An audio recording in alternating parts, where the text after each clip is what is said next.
Good morning and welcome to another ALGIM webinar. My name is Jonathan Moffat. I'm the Information Management Lead here at ALGIM, and today we are bringing you Cybersecurity Essentials, the stuff you actually need to know, with Alistair Ross and Brad Pierpoint from Advantage. Before we kick off onto the webinar proper, I've got a little bit of housekeeping to do. So we are recording the session as we always do, and that will be available through the ALGIM website once the webinar is complete. And there will be time for Q&A at the end of the session. So please put any questions that you may have for Alistair or Brad into the questions window of the control panel, which will be somewhere down on the side of the screen. And I will put them to the presenters at the end of the presentation. So with all of that out of the way, let me introduce today's presenters, Alistair and Brad. Alistair has been working in IT and information security for almost 25 years. He is a senior cybersecurity consultant with Advantage, helping reduce their clients' risk to cybersecurity. Alistair has also led teams in organizations in New Zealand and worldwide, including Cognizant, Amazon, GE, and more. Brad has worked across all facets of IT with more than 15 years experience in the industry. He has fulfilled the managing director role at Advantage for the last 9 years and established the Advantage cybersecurity practice. Brad is passionate about cybersecurity and an active contributor within the ANZ cybersecurity community. So Brad, you're kicking us off today, so I'll hand over to you. Thank you, Jonathan. Good morning, everyone. Jonathan said, my name is Brad Pierpoint and I'm the Managing Director of Advantage. Just before we kick into the presentation, I wanted to take 2 minutes to explain who we are for those on the call that haven't dealt with us before. I'll kick the next slide there also. Advantage was formed 40 years ago, primarily as an importation and manufacturing business. We supplied PCs and servers to businesses, central and local government, and health and education sectors. We transitioned around 2000 to a services-based business with a particular focus on infrastructure, virtualization, and storage systems. This led to us building and operating private cloud data centers for our clients with a particular focus on security protection and compliance. Today, we're an end-to-end IT services business with 4 main pillars.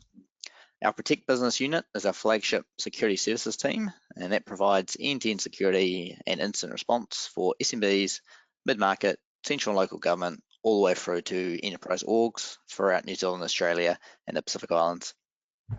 Second is Manage. That's our more traditional IT and MSP services business, which focuses on operational IT. Third is Cloud, and that encompasses our private cloud business, which these days is primarily provides bespoke solutions that don't fit within the public cloud box, along with a full suite of disaster recovery and BCP services. And finally, we have our Connect team, a group of highly skilled network architects, engineers, and analysts that build and manage some of New Zealand's most complex networks for mission-critical organisations across government, health, energy, and more. Together, we're upwards of 70 highly skilled staff spread across New Zealand. Thank you for joining today. Now I'm going to hand over to one of our senior security consultants, Alistair, for today's presentation. Thanks, Alistair. Thank you very much, Brad. That's a lovely little introduction. 40 years in the industry. I can't believe it. It's time flies fast when you're having fun, eh? That's the one. Right, yeah, so as the introductions have gone, today's topic is about cybersecurity essentials. And this is the stuff that you should care about and the stuff that you actually need to know. Now, I appreciate that cybersecurity is potentially not the sexiest or at least the most interesting thing that you've heard about in the world. However, it is really important because at the moment, the rise of cybersecurity events that are happening, not just globally, but happening in New Zealand alone is going like this. Every single year, we're getting a lot of interference, I guess, due to the results of cybersecurity incidents. And I was asked just last week, somebody said, Alistair, why do you do these presentations all over the country? And I think the reason is I was helping out with Cyber Smart Week. That's the nation's the national government sort of response week. And this year was all about scams. And this person asked me why I was doing it. And I said, oh, well, that's a good question. But I knew the answer instinctively because the week before I was doing some research for this presentation with the government. And in that, I spoke to a somebody who had a business who had been the result of a cyber breach. And it was actually a supply chain one. So an IT provider that they had been breached. And then as a result, this firm, that was a lawyer firm, it was a fairly large one, they were breached also. So it kind of cascaded down. And this business lost almost everything. It was a huge, big loss to that legal firm and many other companies as well. And so I spoke to this customer, who's the managing director, and she was recounting the events that happened. And those events happened over a year and a half ago. And by the end of the time that I spent with her, I could clearly see that just talking about them rattled her in a way that brought her almost close to tears. It was significant. And I thought about everything. I thought about, yes, there's a financial loss or financial harm. Yes, there's reputational harm. But often people don't think about the human harm, the people problems that go along with cybersecurity. So it's a massive, big problem, and we can't afford in New Zealand to have our heads in the sand. Maybe 5 years ago we thought, it's never going to happen to us. But the reality is it's happening more and more and more every day. So that's why it's upon us all as people, as citizens, as providers to the citizens of New Zealand to actually help that whole process of being on the offensive side of cybersecurity. And don't just think that we can implement a piece of technology to fix the problem. The problem starts with human beings. We're all trusting, lovely, helpful Kiwis. We want to do something to help the next person. But reality is that helping nature of us is actually a problem too, because the people who are baddies out there, I guess, they take advantage of our nice, friendly nature. So over the next 40 or so minutes, I'm going to talk about how we can protect, detect, respond, and recover from security incidents. So what's in it for you today? Well, I've kind of just alluded to that, but basically I'm going to give you 4 main things that you can get away from today. First is the cyber threat landscape. What are all those nasties out there? And then how do we protect against those? And we can take this on the personal level, not just at ALGIM. We can take this away with you to home and in everything you do, how you protect yourself and your family and your friends. And then taking that little bit further is how we minimize our risks ongoing by identifying what risks actually look like and how we protect ourselves from them. And then finally, we'll do a bit of detection, respond, and recovery. That's the sort of nuts and bolts or the technology aspects to it as well. There's both planning and technology in that, as I'll show you in just a few moments. So that's what's in this for you. So if you take this advice, if you implement it in your workload and in your daily life, I hope that you'll come away with some really good free information here that will prepare you for the road ahead. Now, I won't spend time waxing lyrical about who I am because I believe that the introduction has been done very well. But when I started out in this industry, I had hair.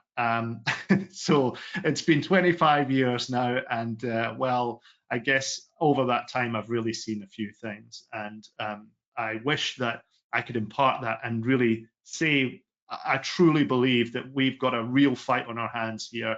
And this really is impacting us all. So yes, let's get on with the presentation. So today's threat landscape, or what I like to call the constant game of whack-a-mole. We are up there bashing away, trying to sort these cyber threats out.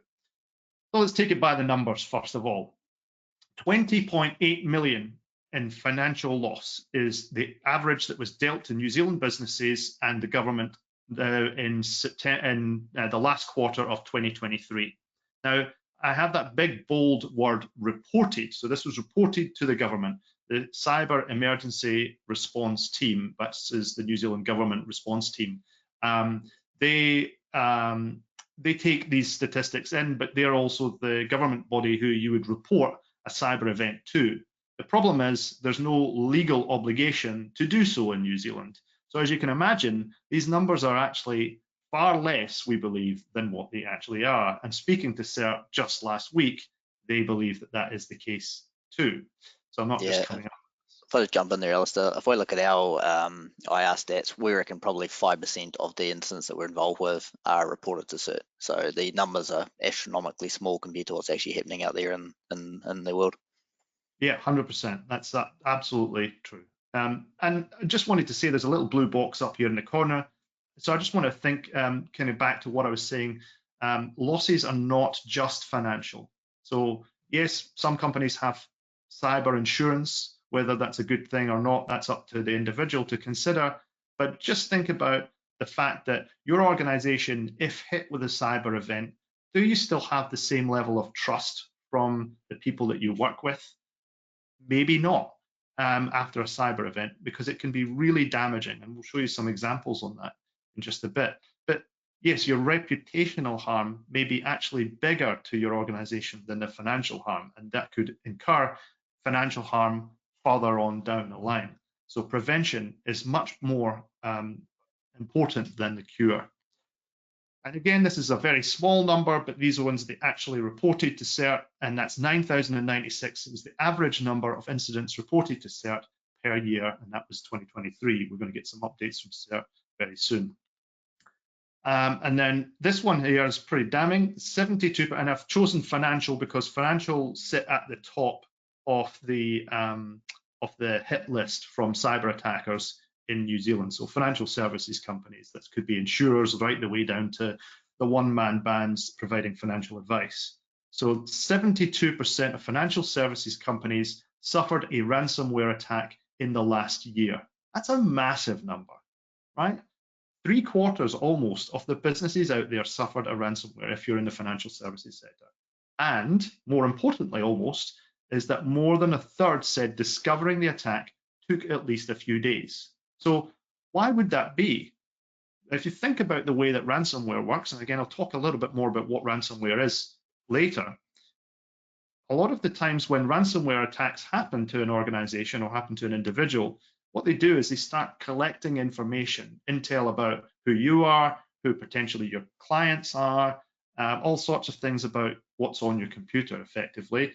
All that information, they start exfiltrating, they start taking that information back to Hacker HQ. Could be a Russian mob gang or whatever, but they're taking all that information back to Hacker HQ, and they're actually just siphoning that off quietly. You might not be aware of it, and so your computer could operate pretty much as normal. And so then it takes a few days for all of that to complete, and then they might put the payload on, which might be a ransom screen or an encryption or something like that. So that's why there's a lot of delay sometimes between the hackers getting into your system and them actually finally putting down that payload and you actually discovering that you've been hacked. So again, not getting hacked is really important because the prevention, as I say, is better than the cure. And let's look at how prepared New Zealand is. Aotearoa is not doing very well, I'm afraid. This is from this year's Cisco survey. So if we look at how progressive or mature we are, basically what we're saying there is 2% of New Zealand businesses say that they're fully prepared for a cyber event. I'm being a bit bullish there and saying, look, we're 2%. Really, we're somewhere between that progressive and mature, as you can see on the little graph there on the left-hand side. And progressive's pretty good. But if we compare that to global, we're still 6% behind there. And on the formative, we're 7% behind. And all that adds up to basically looking at that figure on the right-hand side there, the 25%. So effectively, we're only 2% of the way with organizations saying that we're fully ready for any cyber event coming our way. So we need to be an awful lot better, that especially compared to the rest of the world, we're not doing that well.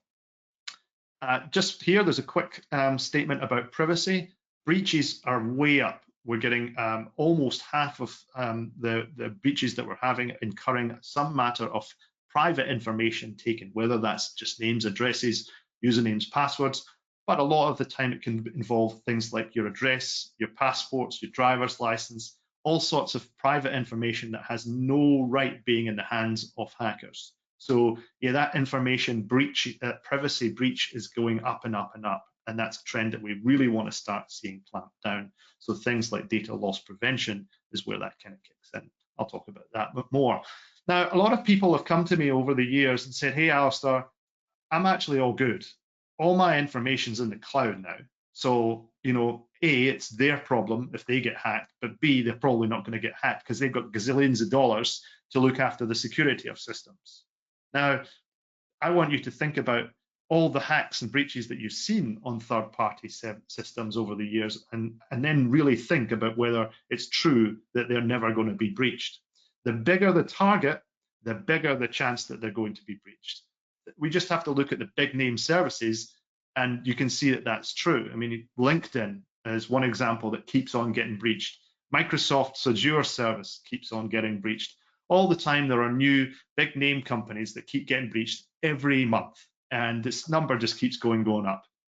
So this here statistic here, 75% increase in global cloud intrusions year on year, so 22 versus 23. The statistic's a little bit old now, but I'll be getting the latest one soon, and 39% of attacks in New Zealand are due to issues in the cloud and or supply chain. So really big issue there. Basically, what we've done is we've taken our infrastructure, our services that we used to have on premise, and we've migrated them to the cloud. Don't think for a moment that those issues, because they've gone into the cloud, are all good. They're not. They still exist, and we still hold the responsibility. The Privacy Act specifically says that regardless of whether we take that data and put it offshore or into the cloud, that data as an entity, we are still responsible for the privacy status of that data. So you need to think carefully about that. It's not a gone problem. And talking about privacy, Michael Webster, really good guy. He's got a lot of great information, and the privacy website also has a lot of great information. I met up with Michael, and he had a few quotes for me, so I've got these for you now. 55% of New Zealand businesses report to have been subject to cyber attacks in the last 12 months. This was from March of this year. Yet 1 in 5 have no response plan in place. Now, I will say one other thing about this is that the companies that I've spoken to over the last year or two and got them to show me their response plan, we've done things like tabletop exercises where basically I give a scenario customized to the organization, say, hey, you've been breached, what do you do next? And get them to act out and get them to look at their security incident response plan, for example. I get this vague look. Sometimes, of course, they don't have this plan at all, or they have this plan that kind of looks like it was written in the back of a cigarette packet or copied and pasted from something online and never actually customized to the organization. So even though it says 1 in 5 have a response plan, I don't think that that number is quite as good as it sounds. Next up, 1 in 3 organizations in New Zealand had a data breach due to a third party. So again, talking about outsourcing your software or outsourcing to the cloud, or just relying on another supply chain customer provider or something. 1 in 4 saw commercially sensitive data or intellectual property accessed or stolen. That is amazingly large. You know, a quarter of the companies out there saw that PII, private information, private identifiable information, stolen. That's huge. And so he had a few other sound bites here. Quick and clear communication during a cyber event is key to trust during events. So basically, make sure you tell your clients or your end users or whomever it is that's affected that you've been breached. Tell them what you know to this date. Keep it safe, obviously, but keep a clear, open communication channel. Because the next quote really rolls into that one. 30% of clients say they would no longer do business with an organization if they found out they had been involved in a data breach, whether intentional or not. And finally, this one on privacy specifically, don't keep what you don't need. You can't lose what you don't have. And I would also add to that by saying it's really important not to store information past its expiry date.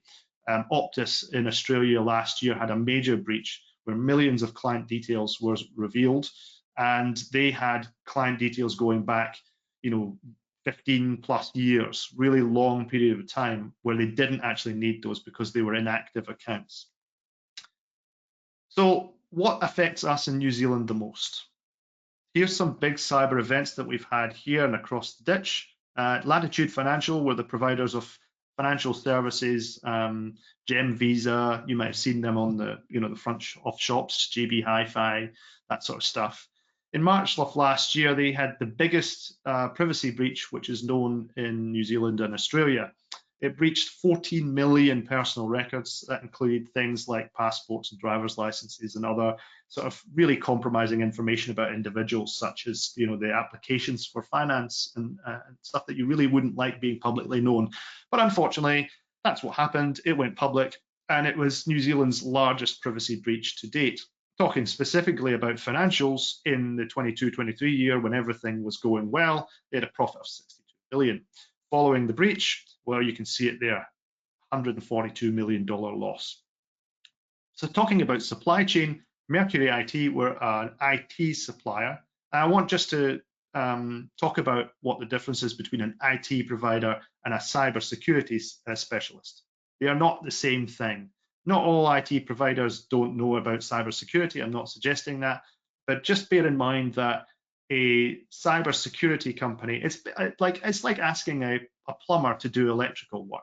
Maybe some plumbers know how to do electrical work, but you probably wouldn't want them to do the serious stuff, right? I'm not saying that, again, I'm not saying that every IT provider is like that, but you have to make sure that they know what they're doing. Cybersecurity is not equal to IT, all right?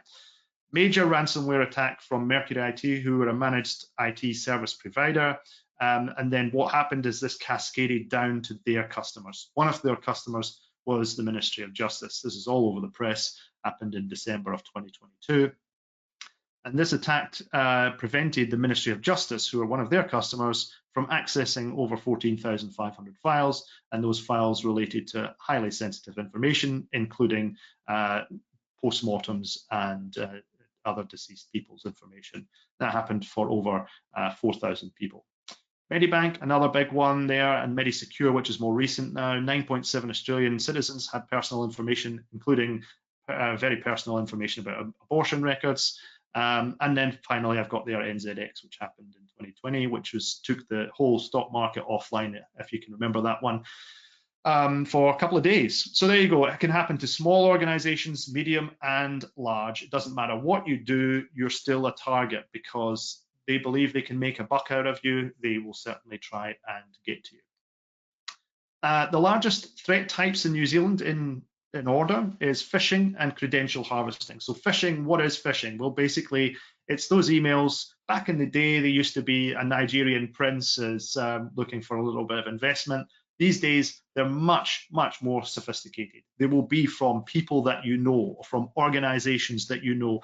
They use AI to put a logo and the address of an organization for a very legitimate looking email right in your inbox. So you almost can't tell the difference. You really got to scrutinize that mail.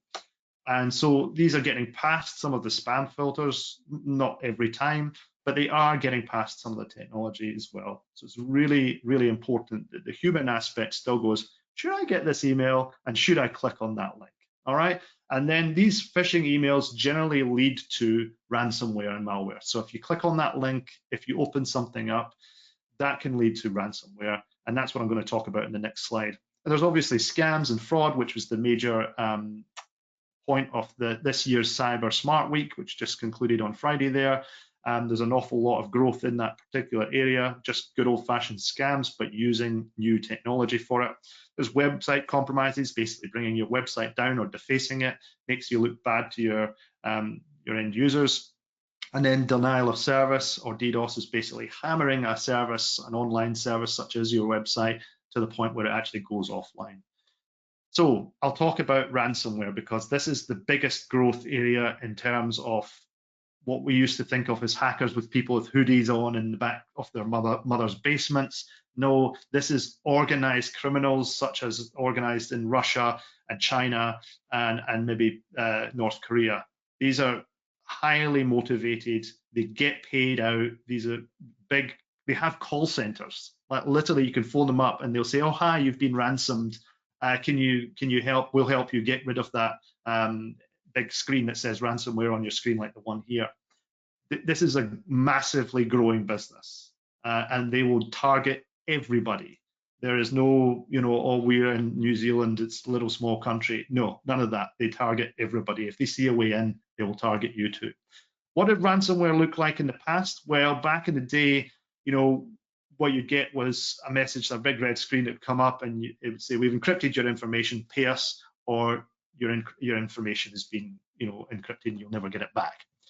And people got wise to that because we had backups and we could recover our systems from backups. So that kind of went on to what we call double extortion.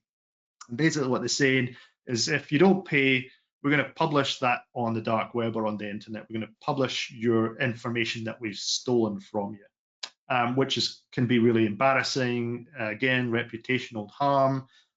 But they thought, well, we can do one better. So now we're in a world where we have triple extortion.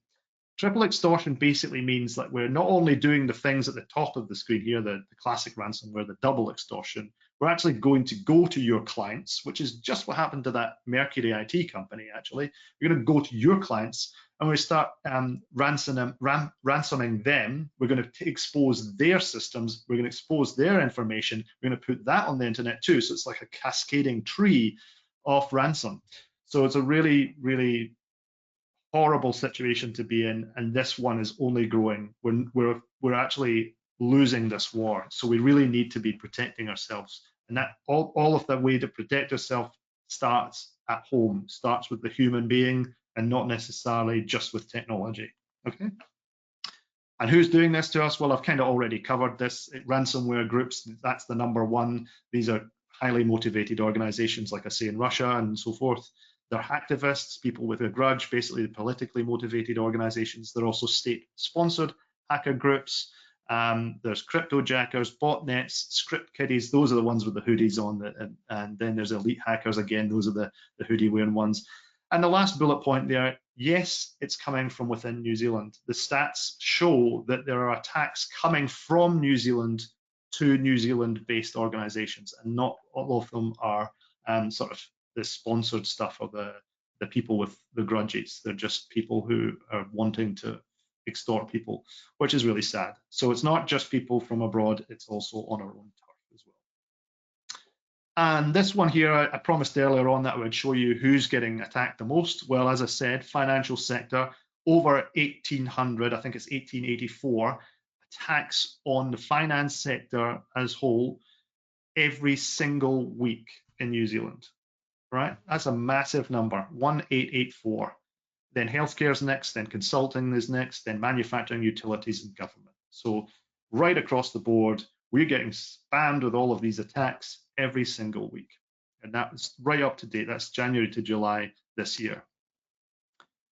So that's the bad stuff. That's what's happening out there in the world. That's what's happening here in New Zealand. How are we going to protect ourselves against that? Well, I'm going to bring up this quickly. It kind of looks a bit boring and dull, but it really sets the model, it sets the mind for how we actually go about protecting ourselves. So first of all, this is called the NIST Cybersecurity Framework. It's a globally recognized framework for how to protect an organization. It's by the US government, the National Institute of Science and Technology, and there's basically 6 pillars on it. One is governance, which talks about the overall governance of cybersecurity in your organization. And the next are identify, protect, detect, respond, and recover. And I'm going to cover all of these in the next few slides, but ultimately, identify is identifying the assets that your organization has and also the risks that go with those assets. So an asset, when I say asset, I'm not just meaning a computer or a laptop or something like that. I'm actually talking about people and processes, policies, the supply chain, including the cloud, all of those sorts of things. They're all assets. They're all things that are important to your organization.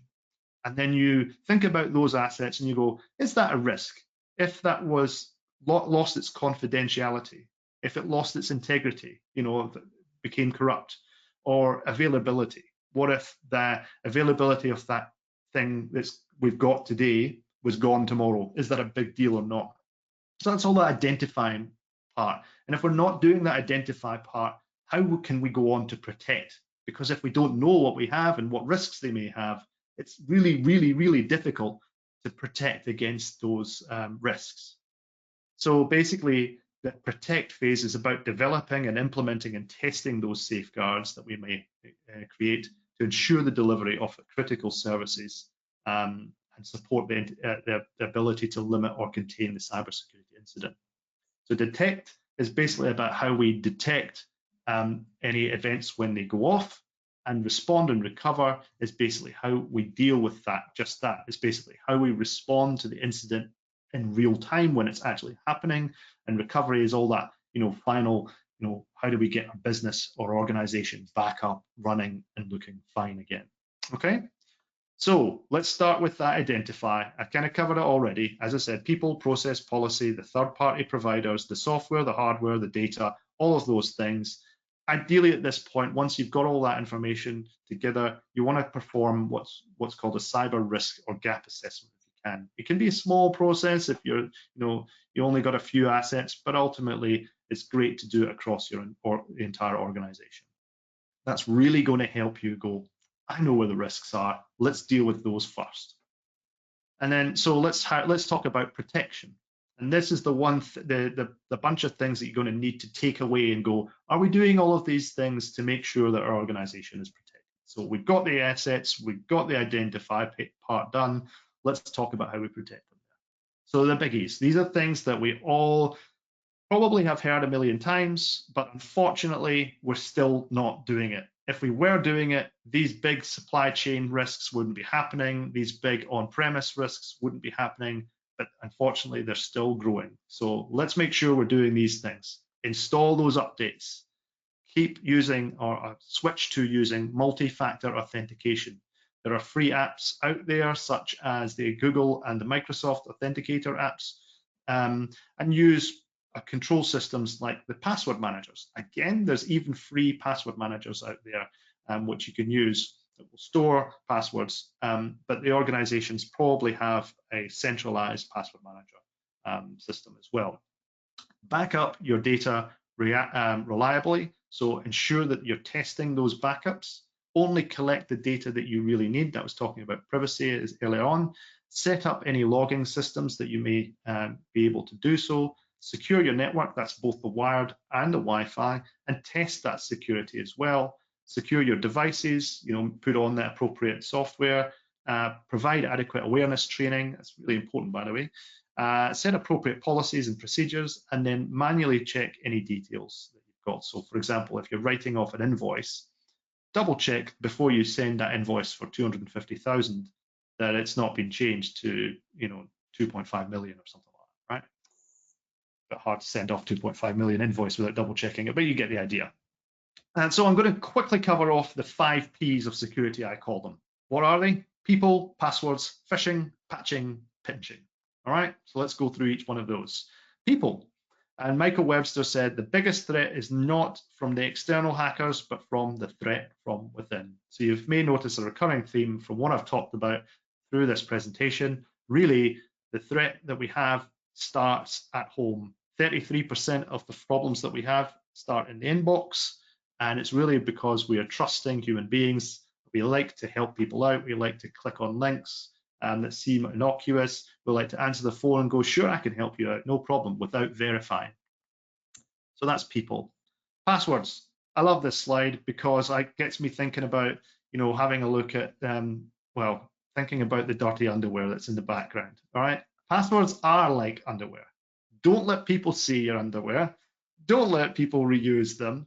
And please don't share them with others. So yeah, I'm assuming that your undies at home, you don't do any of those things with. So why would you do it with passwords? And there's a little NB at the bottom there. Do use MFA and a password manager. Kind of talked about that a couple of slides ago, but basically MFA, multi-factor authentication. Use the apps, as I said, the Google Authenticator or the Microsoft Authenticator are 2 examples. Use a password manager. Many apps out there that do this job. LastPass, 1Password, Bitwarden, the list goes on. There's quite a few. And then phishing, sorry. 33% of attacks start in the inbox, as I said. So implement robust email filtering systems and conduct regular security awareness training for employees. So 2 things there. make sure you've got adequate software to protect your inbox before it even gets into your inbox. It's very effective, that software, and Advantage offers some really great software in that regard. And there is really, really good training out there. Again, there is software-based training, which have really interesting videos, for example, and again, Advantage can help out with that. Let's go on to what a spam or phishing email looks like. Now, I don't know if you can see, hopefully you got your screen maximized, but on the left-hand side, this is an email which was sent to me way back in 2019. So emails in about 2023 actually became even more sophisticated. So this one here is probably a few generations behind what's sophisticated. In fact, it is a few generations, but it looks not bad, and it's a good example to show you. So this is one that was delivered to me specifically. So I'm not, and I didn't click the link, but this is an example of a phishing email. So I want you as a little game, as a little exercise here. Have a look at that email there on the left-hand side of the screen, and tell me how many things you can find are wrong with it, or ask yourself, I guess, how many things can you see in that email there that look hokey? All right. I'll give you a few seconds to look at that slide there. Okay. Well, at least 7 items are dodgy. And as I say here, AI is making phishing emails better by the day. This is old school now, 2019. So what were those things? Well, I've circled them for you. First of all, this email was forwarded. Why was it forwarded? We shouldn't be forwarding emails. This just seems a bit odd. If we're getting a voicemail, surely we wouldn't be forwarding it. It would be from the voicemail system, so that wouldn't be forwarded. So the FW at the beginning, bit odd. The next part is that the sender is from no reply, blah, blah, blah. Okay, we've all seen something like that. But then the at dins.jp, dins.jp, what the heck is that? It's supposed to be from Microsoft, right? And JP is Japan's top level domain. So again, that's a bit strange. Why is the Microsoft purported voicemail coming from Japan? It would surely come from something like Microsoft.com or MicrosoftVoicemail.com, if that was even a thing.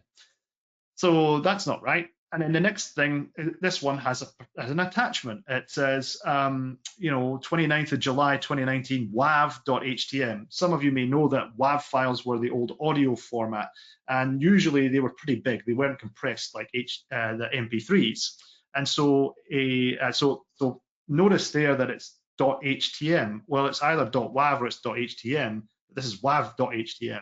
So it's actually trying to throw you off the fact that it's a .htm attachment and not a WAV at all. It's got the word WAV in it, but the attachment is actually .htm. HTM is the hypertext markup language, basically web pages. So this is a web page attachment and not an audio attachment. And also, if it was an audio attachment, it was going to be a lot bigger than 3 kilobytes, which is absolutely tiny. And according to the duration, it's 58 seconds. So if it was like quarter of a second, it might be somewhere like 3 kilobytes in size, but not for 58 seconds.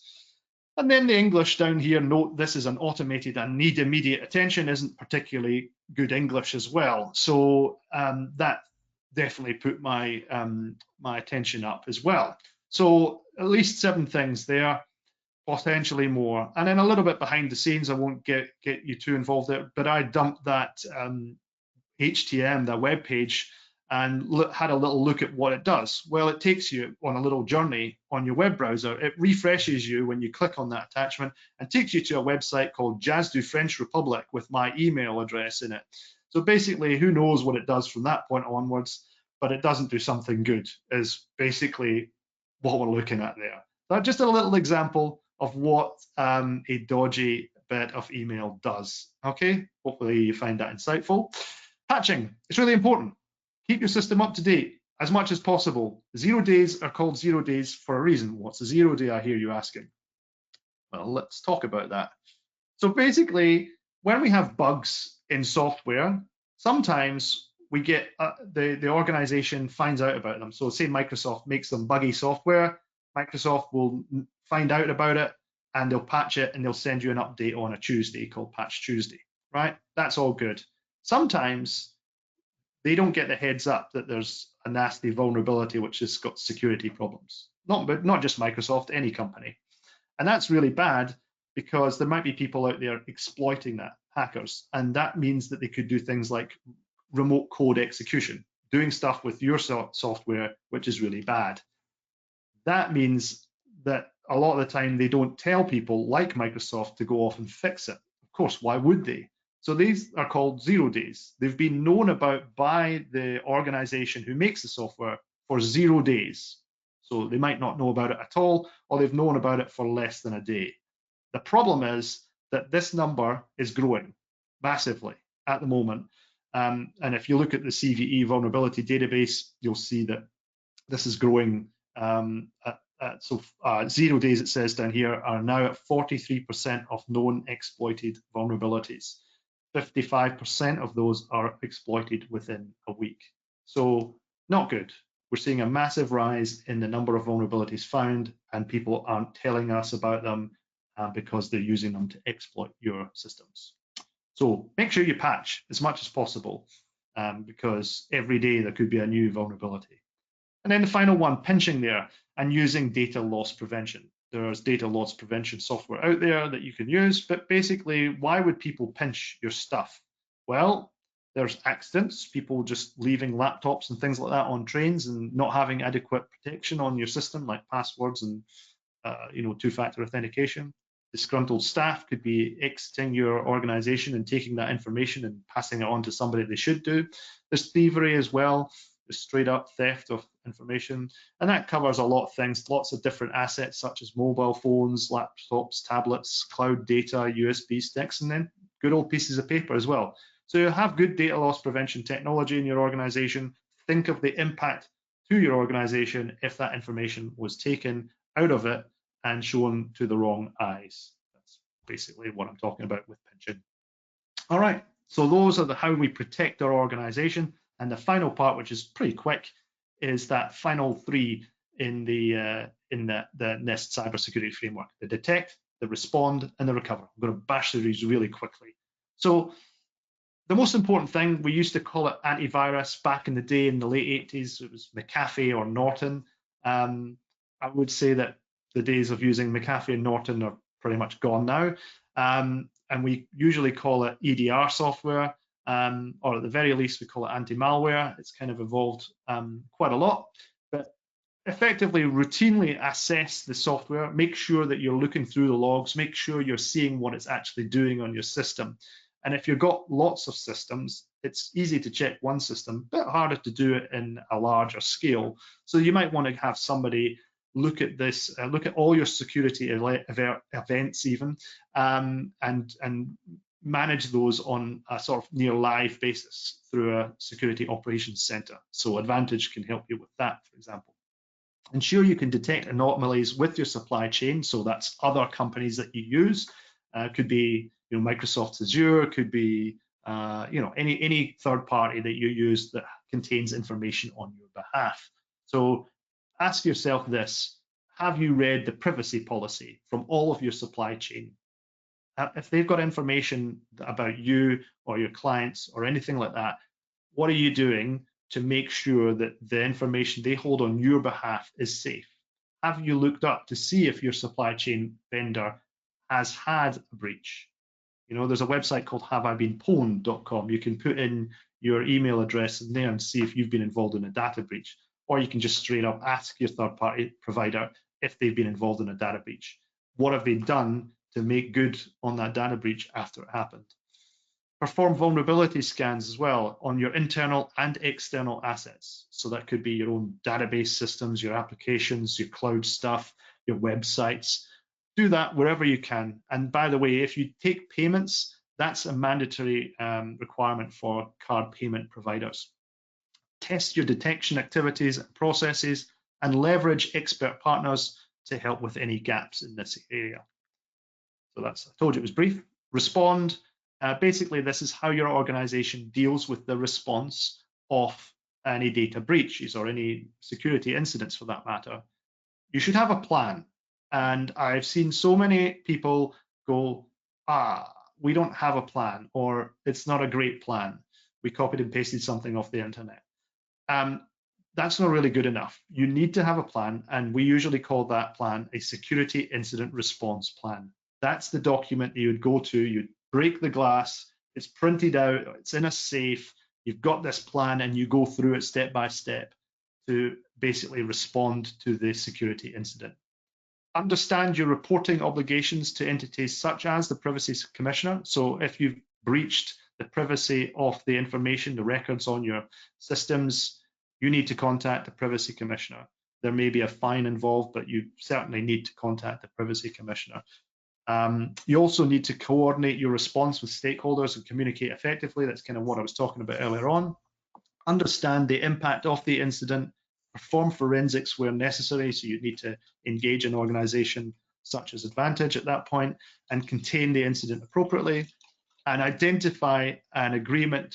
You have an agreement with an incident response partner ahead of having an incident. So basically, go and speak to a company like Advantage again to make sure that you have somebody to call in the event of a disaster. It's no point setting some agreement up way after the event or during the event, because that spin up time is basically you're losing time. You're dealing with an issue in real time. You don't want to be negotiating a contract or anything like that during an event. Finally, recover. Basically, recovery is different to response, but create a recovery playbook, and you could even put that into your response plan.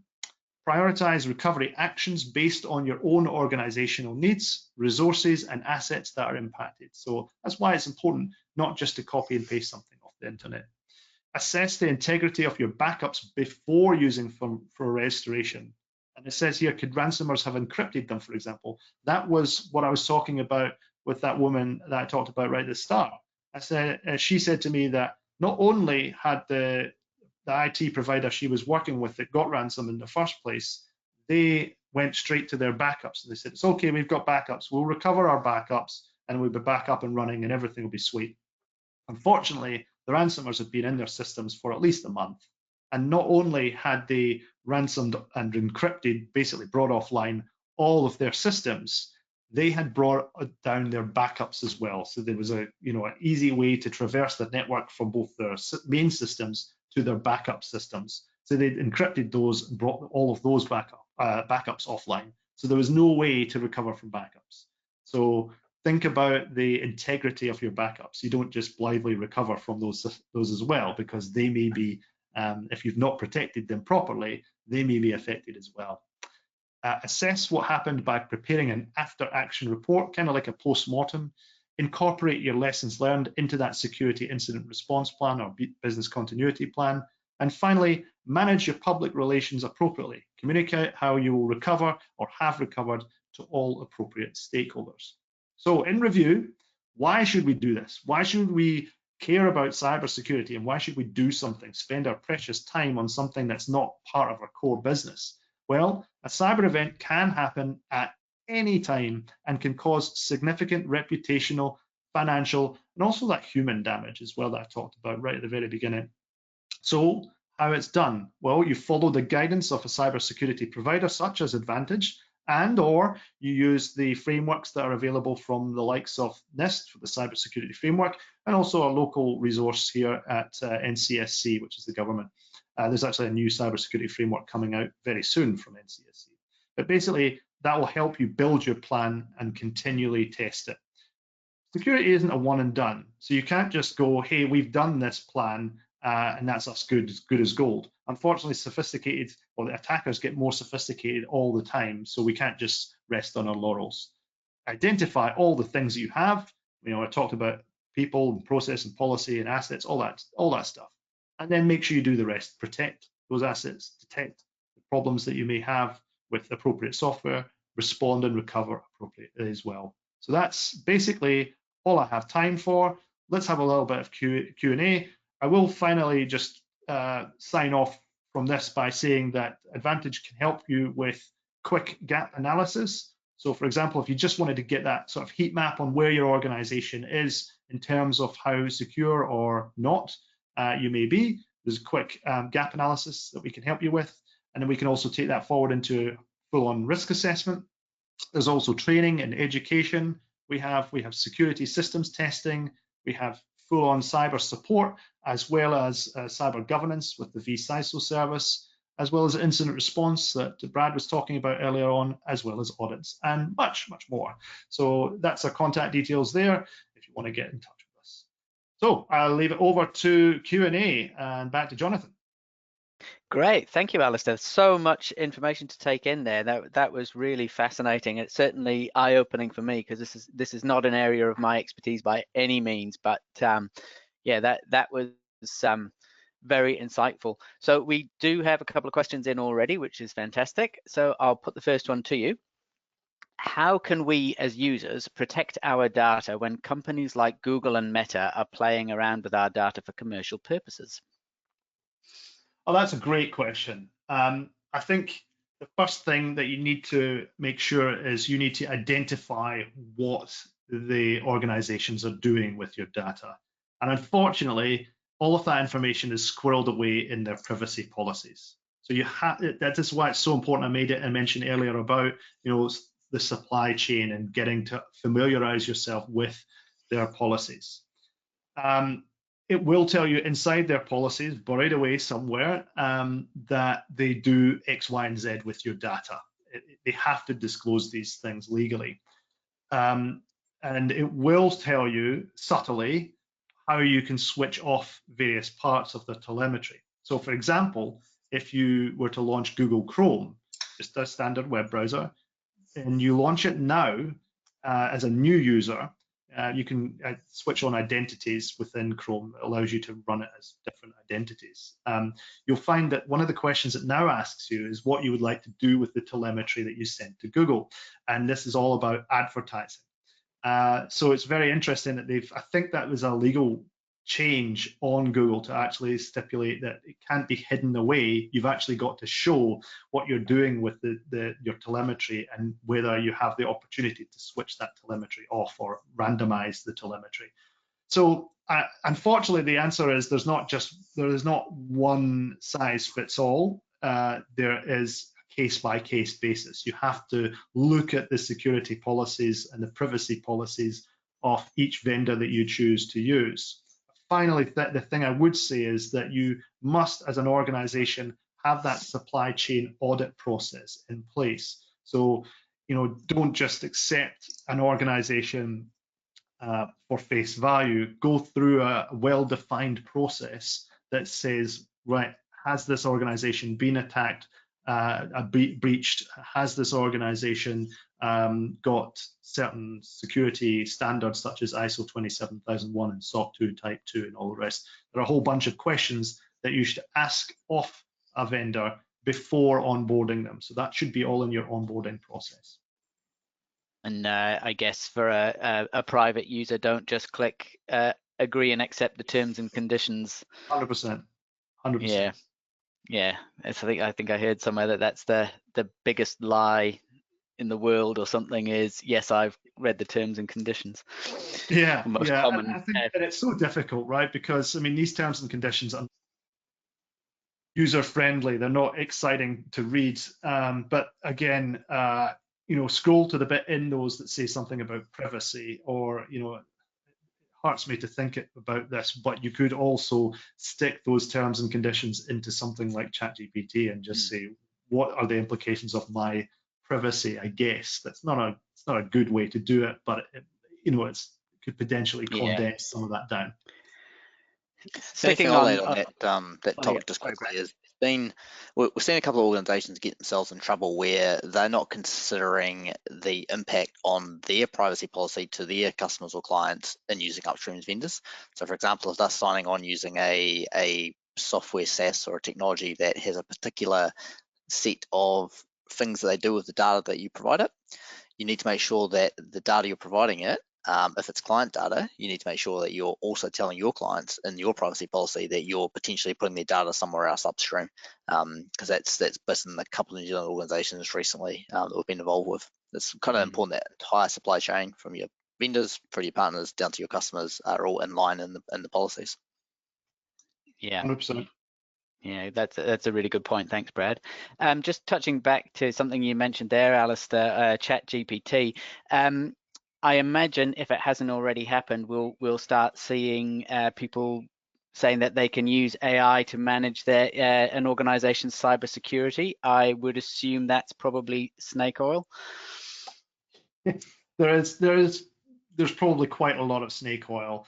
Anything with it's the latest buzzwords. I think just like the dot-com bubble and everything, eventually these things will die off into a level of normality. So AI is not going to go away, but we're going to have the boom that we have right now, and then that will turn into, there will be bits will fall off, and then we'll have normality. So we're a few years away from what normal looks like.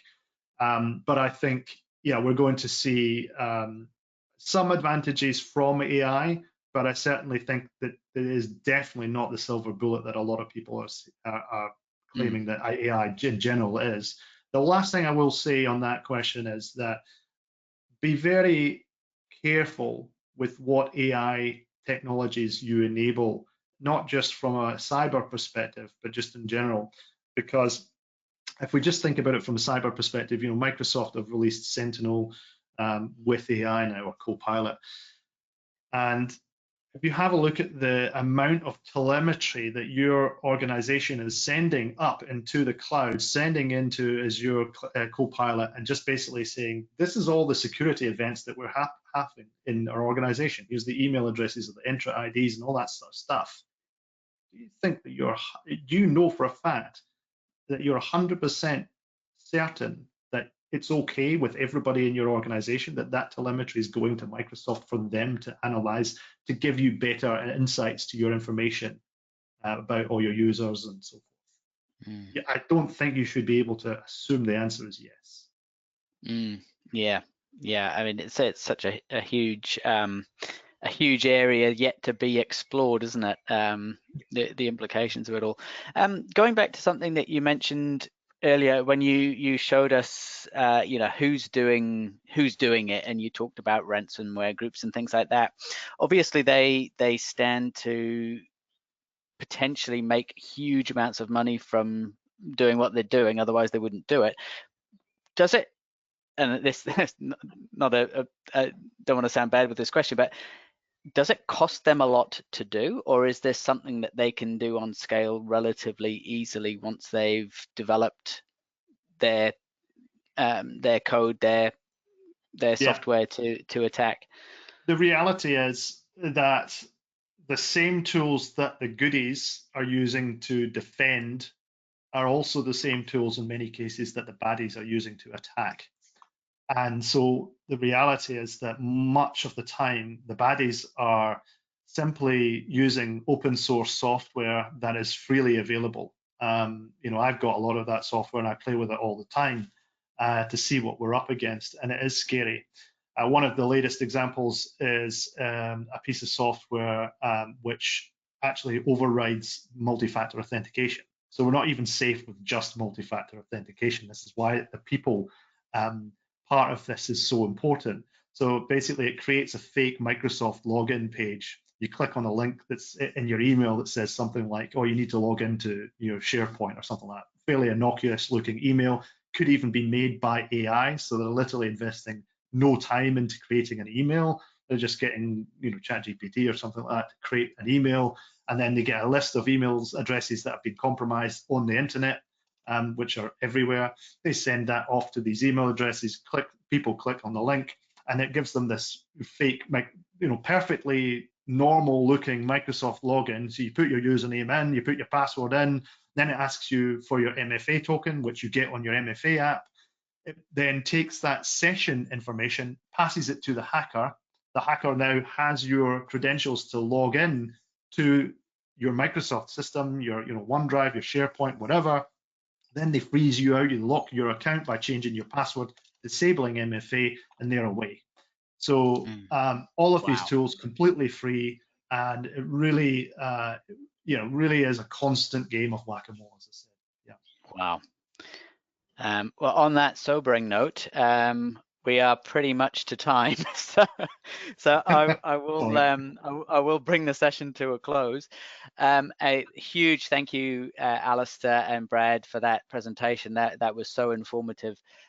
Before we do finish, I've got a couple of quick reminders. So the recording of this session will be available through ALGIM's website if anyone needs a recap.